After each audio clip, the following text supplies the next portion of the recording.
You're listening to Season 2 of Breakdown, a special podcast by the Atlanta Journal-Constitution. This season's program, Death in a Hot Car, Mistake or Murder?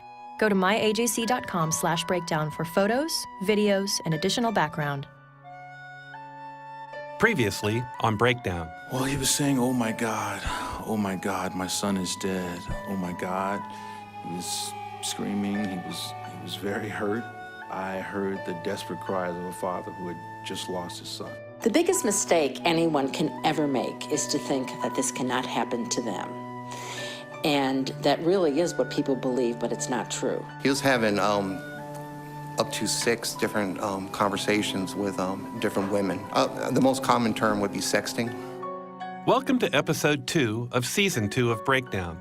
We're breaking down the case of Justin Ross Harris, who left his 22-month-old son Cooper in the back of his car to die. Hello, I'm Bill Rankin. I cover legal affairs for the Atlanta Journal-Constitution. In Episode 1, we laid out the strength of the state's case against Harris. What we established is that Harris may or may not have killed his son on purpose. But he left behind the filthiest trail of breadcrumbs you can imagine. Harris, we told you, has a sex problem. He was married and had a son, but he was also sexting and exchanging lewd photos with multiple women on the day his son sat dying in the hot car. Don't forget, jury selection in Harris's trial is scheduled to begin April the 11th. As is often the case in criminal prosecutions, a lot of what's going to come out at trial has already played out in pretrial hearings. Harris has covered himself up in so much slime that it may seem as if the prosecution is looking for a slam-dunk conviction. And it may get one. But the case isn't exactly airtight. In fact, a lot of air has escaped from it. So, let's examine the problems in the state's case. He had a 2011 Hyundai Tucson. It's a 4-door SUV, but it's a small SUV. Most of the mornings, Cooper was in a rear-facing child seat. That's Cobb County Police Detective Phil Stoddard, the lead investigator in the death of Cooper Harris. He testified during Harris's probable cause hearing on July 3, 2014, 15 days after Cooper died. Stoddard's bombshell testimony about Harris's sexual deviance cast a whole different light on this case. It changed from being about the tragic death of a toddler to being about a sleazy creep who killed his little boy. Stoddard provided key testimony about what happened the morning of Cooper's death, and I've found some of it to be quite alarming. Why? Because some of it was just wrong. Will this matter in the overall scheme of things? I don't know. But this goes to the credibility of the prosecution's lead investigator, which goes to the credibility of the prosecution's whole case. So, where did Stoddard go awry? I've come up with at least 5 instances from his testimony. Before we get to the first one, remember, on the morning of Cooper's death, his father had taken him to Chick-fil-A for breakfast. They left the restaurant at 9:19 a.m. Harris had a decision to make. At the first intersection, he either had to turn left to take Cooper to daycare or head straight through the light to Harris's office at Home Depot, less than a quarter mile away. Of course, he went straight to work and backed his car into a parking space, leaving Cooper inside as the temperature outside soared into the 90s. Here's the first potential problem in Stoddard's testimony. From the time he left the Chick-fil-A to that light where he had to make that decision, have you driven that distance? I have. How many times? 10 at least. How long does it take to get from having left the Chick-fil-A parking lot to that light? 30 to 40 seconds. So 30 to 40 seconds from the time he has strapped his child in, kissed him, and then he says forgot. Correct. I drove that route too, but my results were quite a bit different than Stoddard's. Backing out of my place.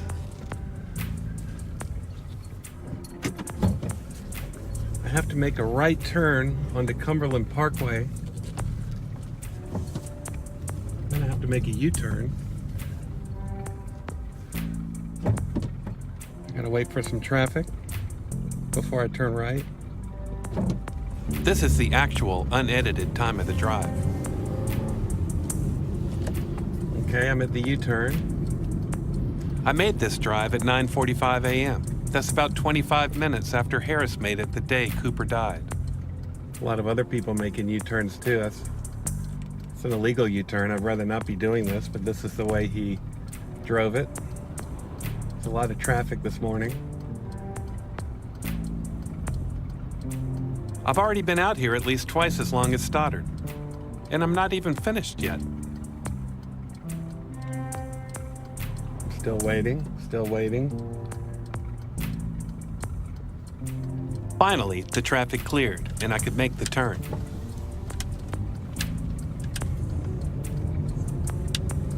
Okay, now I'm coming back up to the intersection of Paces Ferry Road. Now, if I were going to take Cooper to daycare, I'd be taking a left.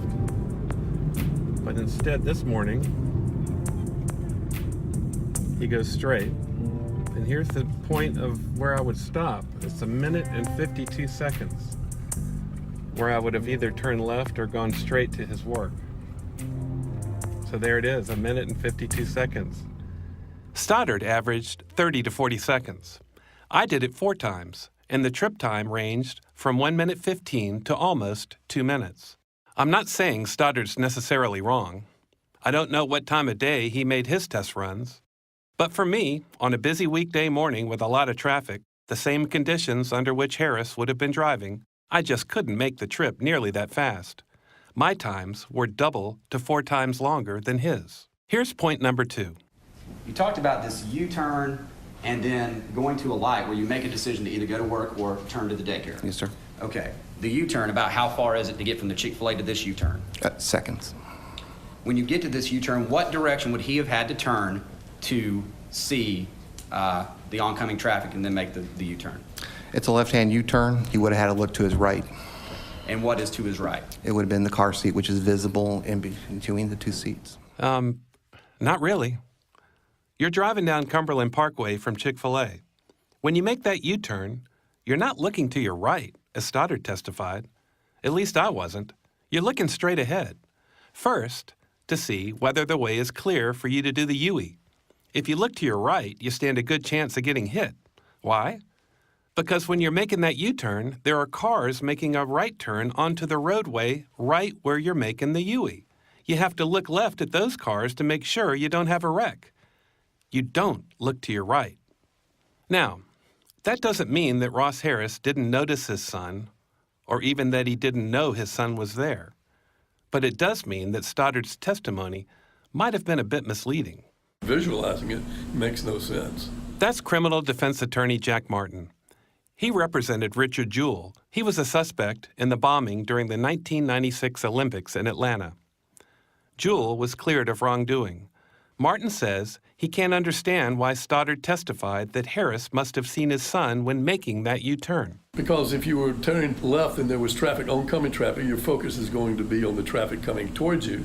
And if there's a side street that's traffic coming out, that your next focus would be on to the left where that traffic may be coming out. There'd be no reason at all to be looking to the right. Indeed, it would be dangerous to be looking to the right. Stoddard also offered extremely damaging testimony about what happened when Harris and 3 of his buddies went out to lunch that day. One of his friends drove. On the way back to work after their meal, they made a quick stop so Harris could pick up some light bulbs. When they returned to the office parking lot, they dropped Harris off in front of his car. So when he comes back to the car, what does he do? What The happens? car pulls up, and from interviewing the 2 friends he went to lunch with, they pull up, he gets out of the car, they immediately take off.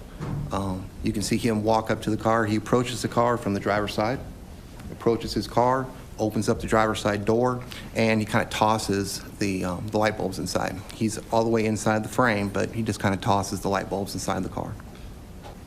When he approaches, does it appear, is this video, can you describe to the judge how it appears he reaches in and where his head is?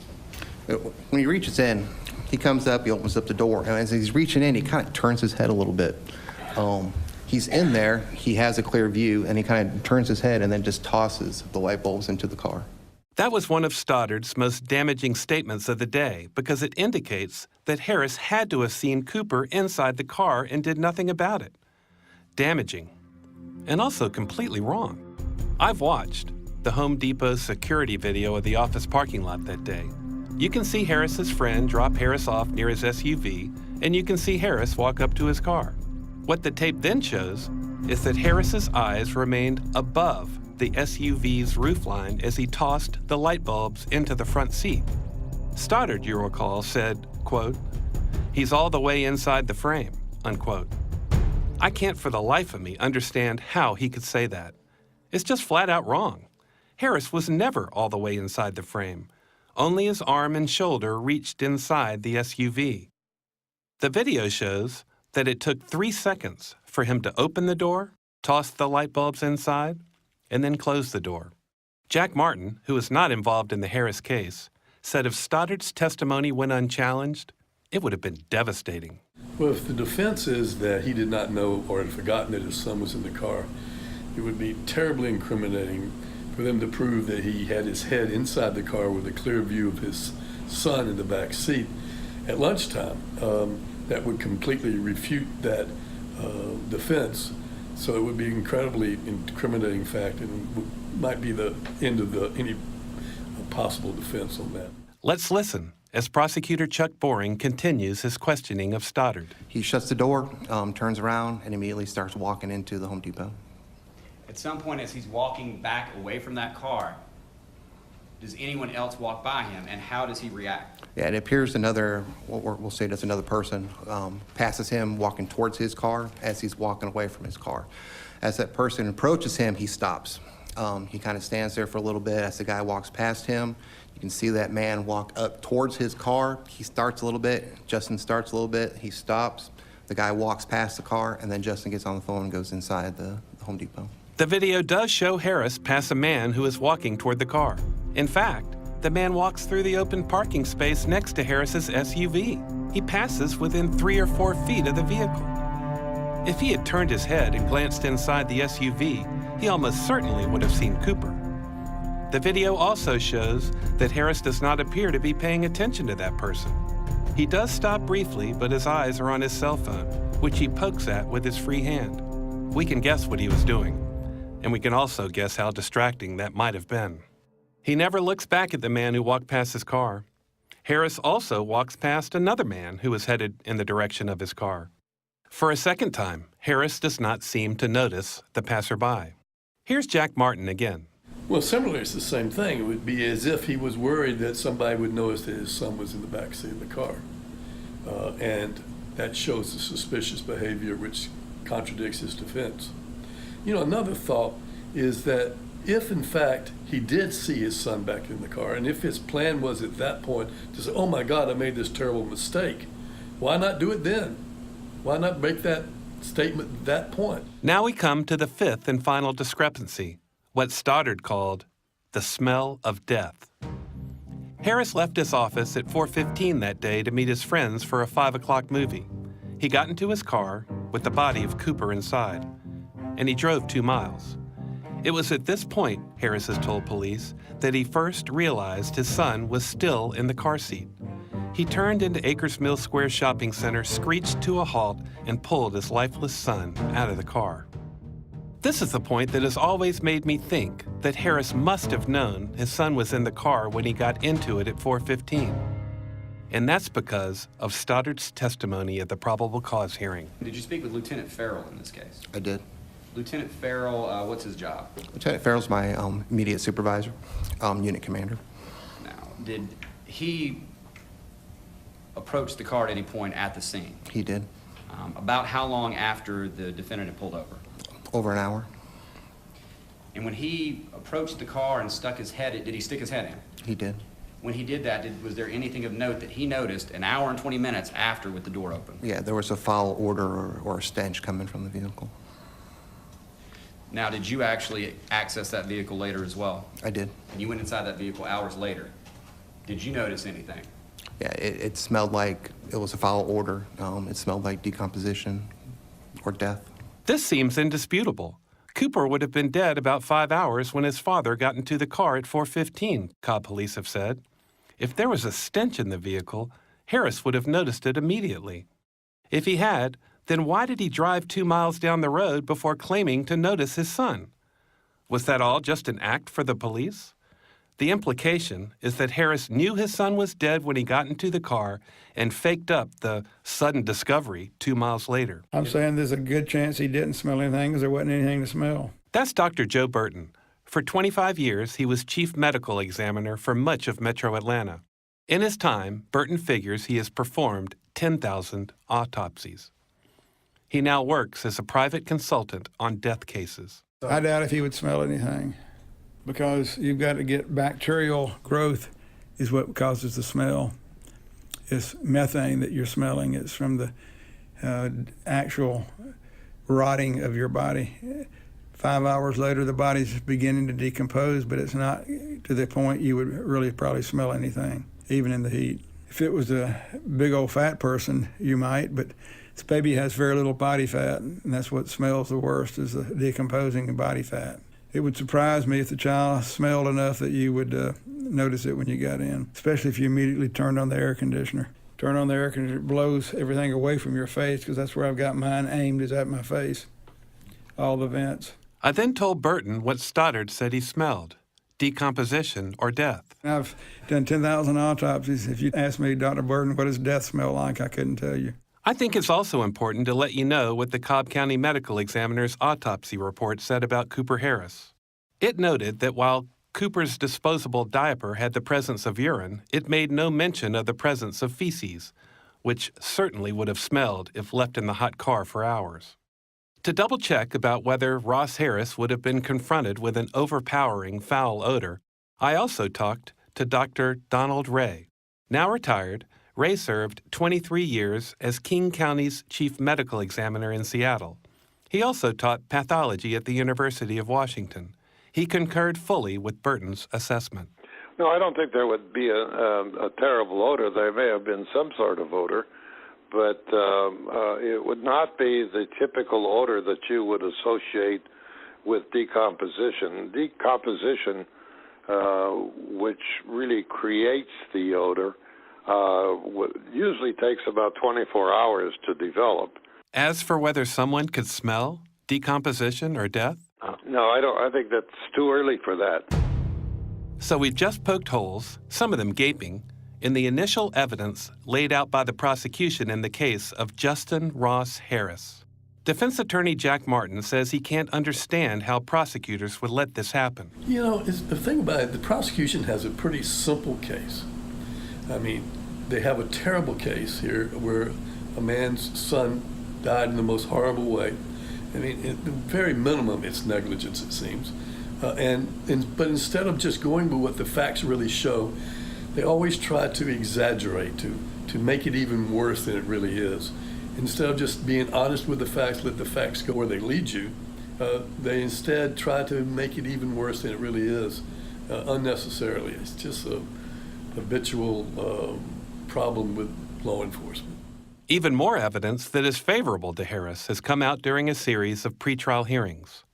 One is very straightforward, and it came out in the first probable cause hearing. Here is Harris's lawyer, Maddox Kilgore, cross-examining Stoddard. Did you ever ask him directly if he had any kind of physical limitations which might impair his ability to see or hear his job? Not directly. Okay. Would that be something that would be relevant to your investigation? No. If he had a physical limitation, that would not be relevant to your investigation? If he had a physical limitation, he couldn't be operating a motor vehicle. You have to be able to turn and see your rear view mirrors. You have to be able to operate that vehicle. Okay. Would you be surprised to know that Ross is completely deaf in his right ear? Did you know that? I did not know that. The significance of that is that Cooper was seated behind and to the right of his father, just inches away. So Harris might not have heard his son if Cooper made any sounds. Much was made at the initial hearings about Harris seeking to pursue a, quote, child-free lifestyle, unquote. This had to do with his visits to the social media site known as Reddit.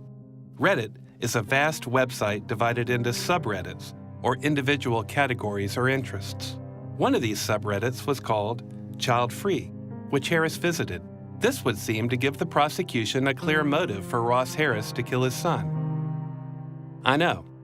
You have visions of a bunch of irresponsible adults talking about how to off their kids and embark on a thrilling child-free existence. But that's not close to what they described in court. Reddit is made up of posts by Reddit members who have something to say about this topic or that. Harris clicked on 3 such posts. And you didn't find any evidence that he was a member of any subgroup or subculture called child free, did you? No, sir. Stoddard also testified that police could find no evidence that Harris followed any groups or subcultures on the internet espousing a child-free lifestyle. Nothing like that was saved on his favorites or bookmarked on his computer. And after these couple of minutes in April, you never found that there was any other sort of contact with that particular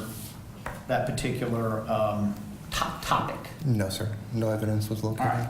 At one pretrial hearing, Kilgore laid out exactly what Harris looked at. One of the posts was from a 23-year-old blind man who was ranting about how hard it is to get a date because he's blind. Is that fair to say? That's fair to say. All right. One of the posts was from a lady who had posted a photo of her IUD and suggested that she was pregnant, and then she was sharing the responses from her friends for that posting.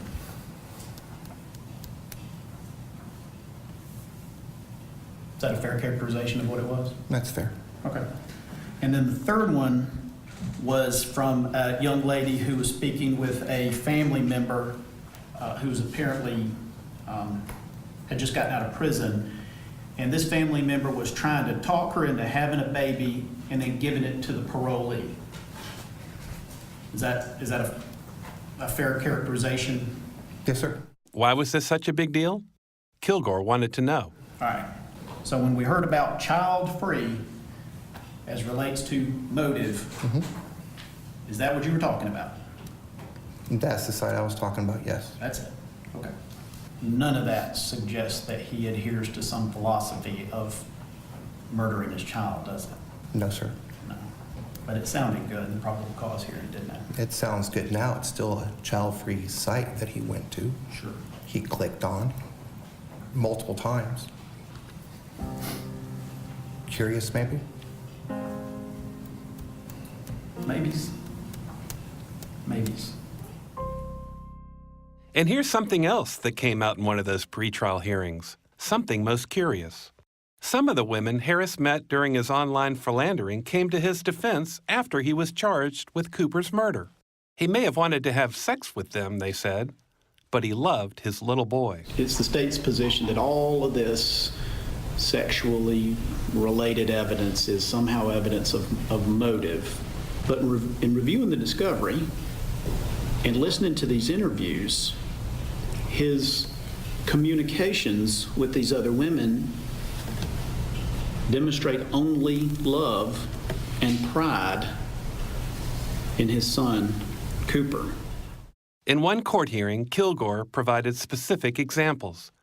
Let's start with one woman with whom Harris had a relationship, according to Kilgore. But what did she tell the police? Well, the recording that we have says that she told the police that Ross loved Cooper more than anything. So much that he would never leave his wife because he wouldn't do that to Cooper. That's what was actually conveyed to the detective. What she said was, he loved that baby more than I've ever seen him love anything. They interviewed her a second time. Ross always talked about Cooper. He sent pictures of Cooper, told her that Cooper was his world, told her he would never get divorced because we wouldn't want to mess up Cooper's life. Told her Cooper was his pride and joy. Talked about Cooper all the time. I don't think he could imagine a life without Cooper. Kilgore then turned his attention to a second woman, who was a minor when Harris first started texting her. He's reading a transcript of her interviews with police. Well, what does she say? She says, I know he loved Cooper a lot.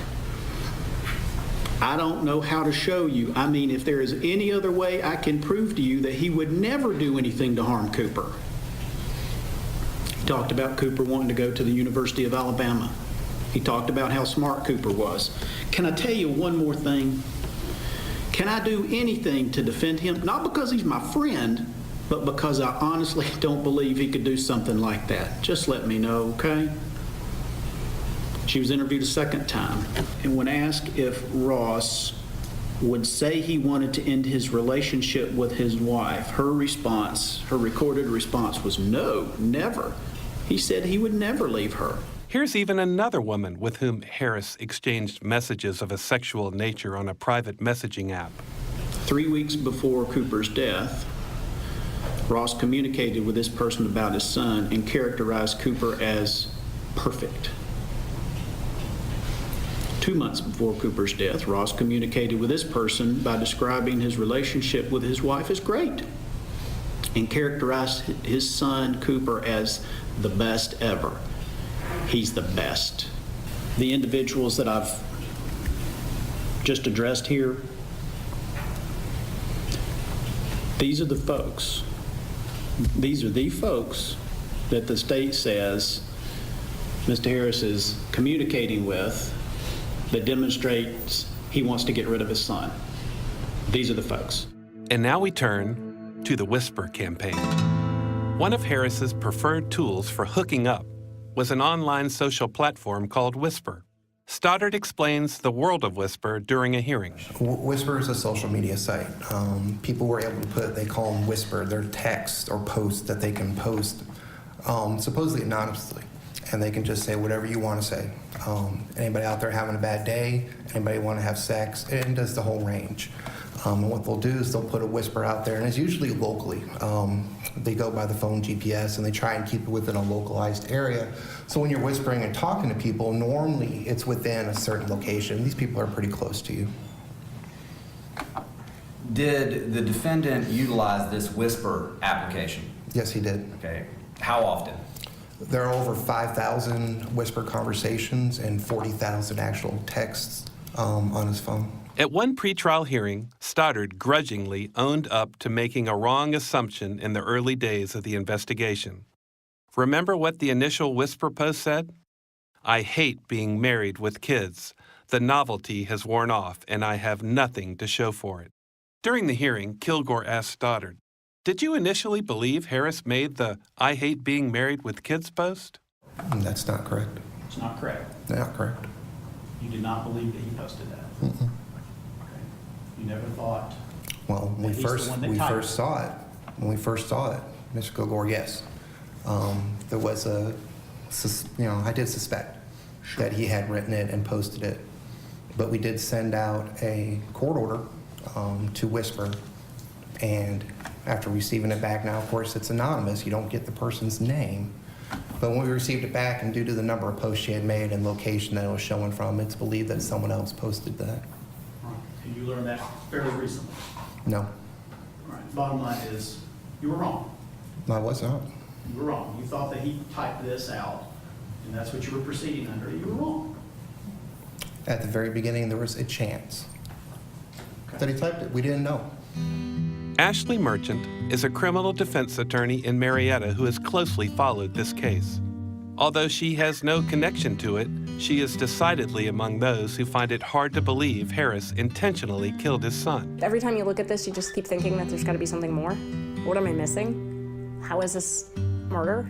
I just hope that the jury can get past the fact that he's an adulterer, get past the fact that he may be a little freaky, and I mean beyond just freaky, but you can look at it in all these different ways. Beyond all of that, and just because he may not be a good husband doesn't mean that he's a murderer, and doesn't mean that he's a bad dad. I asked Merchant what it would have meant if Harris had actually posted that he hated being married with kids. Oh, that's extremely damning. I mean, that's motive right there. That's you saying, I'm sick of my family, I want my family gone, and then you going out and doing something to harm your family. I mean, it's extremely damaging. So if he thought that that's what he said, I can understand how he treated this as a murder case. The mistake raises questions, Merchant said. And in this case, how do you overlook something like that? Or why weren't you more careful, I guess, is the next question. Why, if you're an officer and you've got someone's life in your hands and you've got the initial charging decision, whether or not to charge this as a murder. I mean, it started with Stoddard. If Stoddard had viewed this going in as an accident, the whole investigation would have been treated as an accident.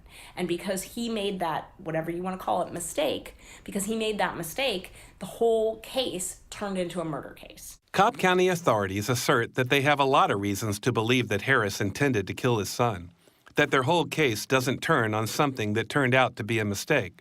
Even though Harris didn't make that initial post about hating married life with kids, his whisper exchange with the woman who did is expected to be a powerful piece of evidence against him. After all, he did say, quote, "I love my son and all, but we both need escapes," unquote. Harris may have been saying he just needed time off from being a father occasionally, or he may have meant that he planned to kill his son. Because they've got him charged with malice murder, and malice murder means that you intentionally kill another person. That's District Attorney Danny Porter of Gwinnett County, an Atlanta suburb. Like most prosecutors in Georgia, he's kept up with the Harris case, and he thinks Harris's escape post could be used against him to damning effect. If the facts were that, for instance, prior to the day that he left the baby in the car, that he was engaged in the sexting activity, and that on the day that he left the baby in the car, there was some text, "I love my kid, but we all need an escape." If those facts laid out, you could almost argue it was at that moment he decided that he was not going to drop the baby off at daycare. He was going to leave him in the car, and he was going to get his escape. Also, don't forget that Harris sent that note as he sat next to his son at Chick-fil-A on the morning of his son's last day on Earth.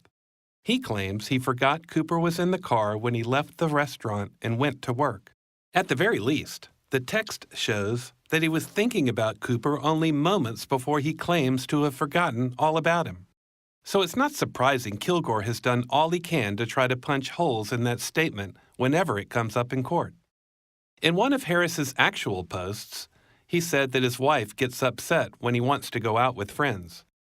Here's Kilgore questioning Detective Stoddard again, and he appears to score a point when it comes to the question of motive. And if I understand the argument correctly, is you're suggesting that he misses going out with his friends, that is motive for murder? I think it's one little piece. One little piece? One little piece. Okay. Couldn't just be that maybe he just misses hanging out with his friends. Of course. But it could also be motive. Motive's a guess. And this is what motive can be, a guess. We're guessing. This is what we think. So, motive is a guess? Establishing motive is part of the foundation of a murder case. Always. If you can't prove that a person had a reason to kill, it becomes far more difficult to prove that he committed murder.